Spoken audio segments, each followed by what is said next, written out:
Olá, Vitor Ferreira, caminhando com Cristo, nossa reflexão para essa segunda-feira, né?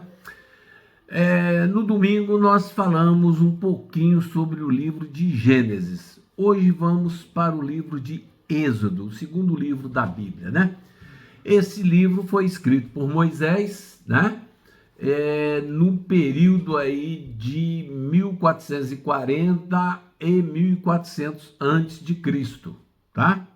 O propósito, né, desse livro, né, a palavra êxodo significa partida, né? No tempo definido por Deus, o êxodo, ou seja, a partida dos israelitas do Egito, marcou o fim de um período de opressão para os descendentes de Abraão. Que isso está referenciado lá no capítulo 15, verso 3 do livro de Gênesis. E marcou também o início do cumprimento da promessa de aliança com Abraão, que seus descendentes não só viveriam na terra prometida, mas também se multiplicariam e se tornariam uma grande nação. Também escrito lá, contemplado lá no livro de Gênesis, no capítulo 12, versos de 1 a 3 e também no verso 7. O objetivo do livro de Êxodo pode ser definido como delinear o crescimento rápido dos descendentes de Jacó, do Egito ao estabelecimento da nação teocrática em sua terra prometida. Como verso áureo, ou versículo-chave, nós podemos ter Êxodo 2, 24 e 25. Ouvindo Deus o seu gemido, lembrou-se de sua aliança com Abraão, com Isaque e com Jacó, e viu Deus os filhos de Israel e atentou para a sua condição. Também está lá no Êxodo, no capítulo 1, verso 8. Entre mentes se levantou um novo rei sobre o Egito, que não conhecera a José, né? Então, são vários os versículos. Mas o resumo do livro, ele começa onde Gênesis terminou, né? Com Deus lidando com o seu povo escolhido, os judeus. Esse livro traça os eventos de quando Israel entrou no Egito como convidados de José. Lembra da história? Que era poderoso nessa época lá no Egito. Até quando acabaram sendo libertados da escravidão cruel a qual tinham sido forçados por Êxodo 1:8. Novo rei sobre o Egito que não conhecera José.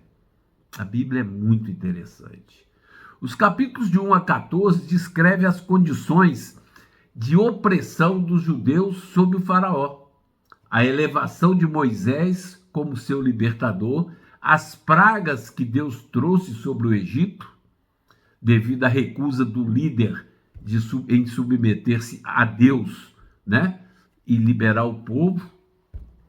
A mão soberana e poderosa de Deus é vista nos milagres das pragas. Quer dizer, o povo de Israel não foi atingido por praga alguma, né? A parte do meio do livro de Êxodo é dedicada à peregrinação no deserto e à provisão milagrosa de Deus para o seu povo, né? Mas apesar de Deus ter providenciado pão do céu, água doce da amarga, água de uma rocha, vitória sobre aqueles que iriam destruí-los, sua lei escrita em tábuas de pedra por sua própria mão e a sua presença na forma de nuvem e colunas de fogo, que era o movimento e parada do povo, né? As pessoas continuamente resmungavam e se rebelavam contra ele, o Deus poderoso. Mesmo vendo tudo que tinha sido feito e estava sendo feito, ainda havia murmuração e rebelação, né? Então, a terceira parte do livro descreve a construção da Arca da Aliança e o plano para o tabernáculo, com seus vários sacrifícios altares, mobílias, cerimônias e formas de adoração. Um livro muito interessante que nos traz aí como aplicação prática, uma aplicação prática. A lei mosaica foi dada em parte para mostrar à humanidade que eram incapazes de segui-la, simples assim. Somos incapazes de agradar a Deus através do mantimento da lei. Por isso, Paulo, o apóstolo Paulo, nos exorta, abre aspas, sabendo, contudo, que o homem não é justificado por obras da lei, e sim mediante a fé em Cristo Jesus. Também temos crido em Cristo Jesus para que fôssemos justificados pela fé em Cristo, e não por obras da lei, pois por obras da lei ninguém será justificado. Isso está escrito lá em Gálatas, no capítulo 2, verso 16.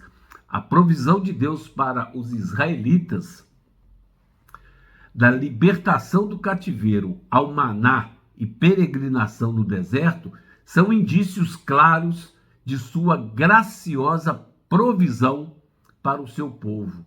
Deus prometeu suprir todas as nossas necessidades. Fiel é Deus pelo qual fostes chamados à comunhão de seu Filho Jesus Cristo, nosso Senhor. 1 Coríntios 1:9.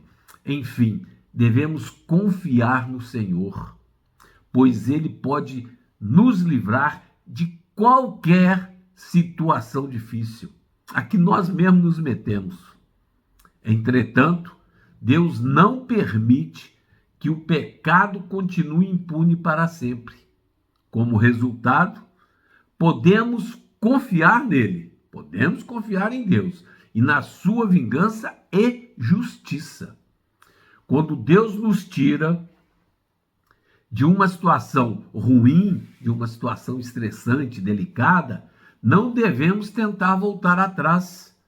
Quando Deus faz exigências de nós, Ele espera que as obedeçamos, mas ao mesmo tempo Ele dá de todo jeito graça e misericórdia, por saber que sozinhos não seremos capazes de obedecer totalmente. Então, dependemos da palavra de Deus, dependemos de tudo que é dito numa palavra que tem poder criativo. A palavra de Deus tem poder criativo, tá?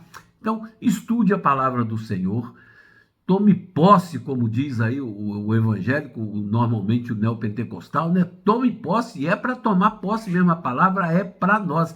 Ela tem que ser executada por Cristo em nós. E nós devemos estar atentos a isso. Precisamos abrir o coração, né? Precisamos abrir o coração. Nada de endurecer o coração. Precisamos abrir, buscar o entendimento. E como eu disse ontem, né? O momento certo é hoje. Não foi ontem, porque você não aceitou ainda.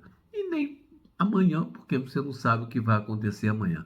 Então, hoje é o dia que Deus lhe deu para que você possa aceitá-lo e possa começar a reiniciar um estudo junto com a sua família, trazendo a Bíblia para o seu dia a dia e o conhecimento com sabedoria. E é isso que eu desejo assim, que Deus possa ter misericórdia de você, da sua família, de mim, da minha família, e que possamos estar buscando dioturnamente a presença do Senhor e estarmos com a mente ligada em Cristo.